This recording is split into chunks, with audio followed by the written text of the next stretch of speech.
Internet ইউটিউবে কিছু বক্তা বেরিয়েছে অন্য দলের স্টাম্প ব্যবহার করে, কিন্তু আদেও সেই দলের মানুষও সে নয়, সে সেই দলেরও ক্ষতি করছে।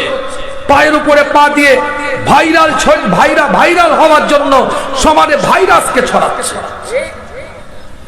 তোমায় করতে হবে না, করো না। ফতোয়াবাজি করছো কেন? কে কাজ জোর করে গলায় গামছা দিয়ে তোমাকে ফুররিয়াত, জুজিয়াত, মুস্তাহাব, মুস্তাহাসান আমল কে করাতে যাচ্ছে? সমাজের বুকে ঘুষ ভরে গেছে, সুদ ভরে গেছে, বাড়িতে বাড়িতে সুদ চলছে, বাড়িতে বাড়িতে পণ চলছে, বাড়িতে বাড়িতে পরকিয়া চলছে, ওপেন পরকিয়া করছে রাস্তার উপরে। সেখানে ফতোয়া নেই মনি সাহেবের।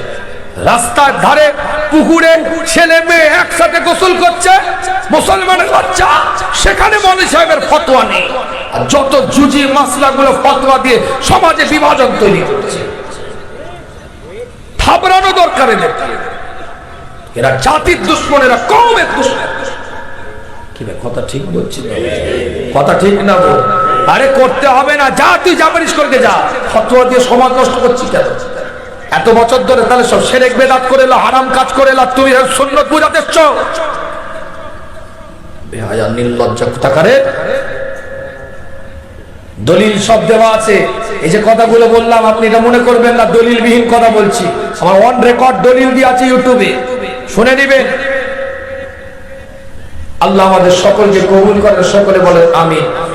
আবারও আপনাদেরকে স্পষ্ট কথা বলছি, খুব নরমাল ভাবে কথা বলছি।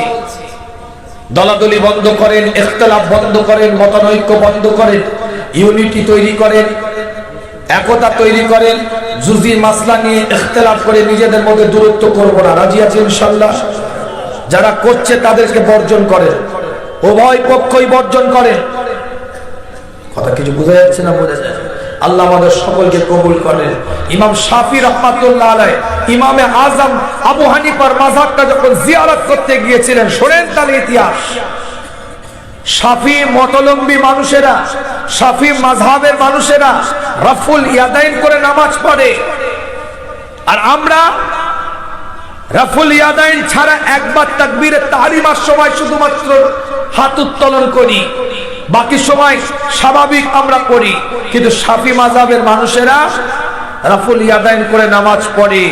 ইমামে আজমের মাজারে গিয়ে 2 রাকাত নফল নামাজ পড়েছিলেন ইমাম শাফি রাহমাতুল্লাহ আলাইহি। সেখানে রাফুল ইয়াদাইন ছাড়া আপনি আমি যেমন হানাফি মাযহাবের নামাজ সেই রকম নামাজ পড়েছিলেন। তার ভক্তরা জিজ্ঞাসা করেছিলেন, হুজুর আপনার ইস্তেহাদ অনুযায়ী তো রাফুল ইয়াদাইন আপনি করেন, জোরে আমিন আপনি বলেন, তো আপনি এখানে 2 রাকাত নফল নামাজে আপনি কেন রাফুল ইয়াদাইন ছাড়া আপনি কেন নামাজ পড়লেন? তখন ইমাম শাফি রাহমাতুল্লাহ আলাইহি বলেছিলেন, এটা মারকাজ ইমামে আজম আবু হানিফা রাহমাতুল্লাহ আলাইহি।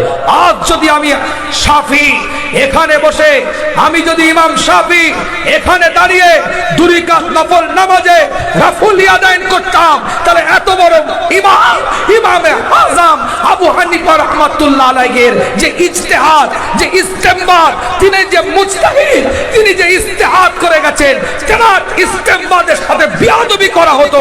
তাই আমি ইমাম শাফি আমার ইস্তেমবাদ ছেড়ে দিয়ে আজকের দিনের জন্য 2 রাকাত নফল নামাজ ইমামে আজমের ইস্তেহাদ, ইস্তেমবাদ অনুযায়ী আদায় করি।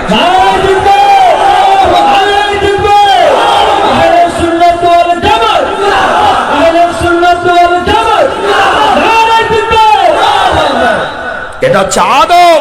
অত বড় ইমাম আদব দিচ্ছে, আর এই বেহায়া নির্লজ্জা ভাইরাল হওয়ার জন্য খালি নতুন ফতোয়া দিয়ে সমাজকে ভাইরাস ছড়াচ্ছে। এই কথা বলে, কথা ঠিক বলছি না? কথা বোঝা গেছে না বোঝা যায়নি?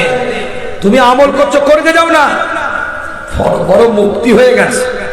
আল্লাহ নবী আল্লাহ রাসূলের ওয়াফাতের সময় 1,25,000 সাহাবা হায়াতে, 1,25,000 সাহাবা। আসমাউল রেজাল্ট খুলে দেখেন, এই 1,25,000 সাহাবার মধ্যে 130 জন সাহাবা ফাকি সাহাবা ছিল, যারা মাসলা দিতে পারতো, আর 10 জন সাহাবা মুজতাহিদ সাহাবা ছিল, যারা ইজতিহাদ করতে পারতো। সবাই নবী দেখেছে, কিন্তু সবাই ফতোয়া দেওয়ার যোগ্যতা রাখতো না। পাগলামি করা যায় খুঁজে পাওনি যে সে হাদিস নম্বর বলে ফতোয়া দিয়ে বেরিয়ে চলে যাচ্ছে, কোরআন পড়তে জানে না, বড় মুফতি হয়ে গেছে, ফেসবুকের পোস্ট থেকে মুফতি হয়ে গেছে। নবী দেখেছে, রসুল দেখেছে 1,25,000 সাহাবা, তার মধ্যে থেকে 130 জন সাহাবা ফতোয়া দেওয়ার যোগ্যতা রাখত। আমি পিজ্জাদাও ফতোয়া দেওয়ার যোগ্যতা রাখি না, আমি মুফতি নয়। কথা কিছু বুঝতে পারছেন? ফতোয়া জানতে পারেন না আপনি আমার কাছ থেকে, ফতোয়া মুফতির কাছে জানতে হবে আপনাকে। আমার কথা রাগ করছেন না? কথা বুঝতে হবে, যে যে লাইনে সেটা বুঝতে হবে। ডাক্তার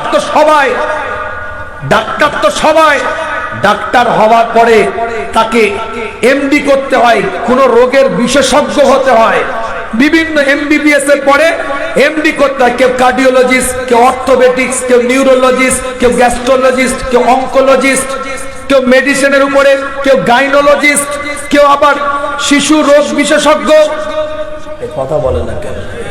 তো নিউরোলজিস্টের কাছে গিয়ে অর্থোপেডিক্সের চিকিৎসা হবে না কার্ডিওলজিস্টের কাছে গিয়ে গ্যাস্ট্রোলজিস্টের চিকিৎসা হবে? তা তুমি হাফেজ সাহেবের কাছে তেলাওয়াত শিখতে গেছো কেন? হাফেজ সাহেবের কাছে কোরআন মুখস্থ করা শিখবে, আর আপনার কারি সাহেবের কাছে মাখরাজ শিখবে, তালাফফুজ শিখবে। মুফতি সাহেবের কাছে কি কোরআন তেলাওয়াত শিখতে যাবে নাকি? আর না হাফেজ সাহেবের কাছে যে আপনি ফতোয়া নিতে যাবে? সব ডিপার্টমেন্টাল আছে। আমার কথা কিছু বোঝা যাচ্ছে না? বোঝা যাবে না, রাগ করছেন যে বাবা।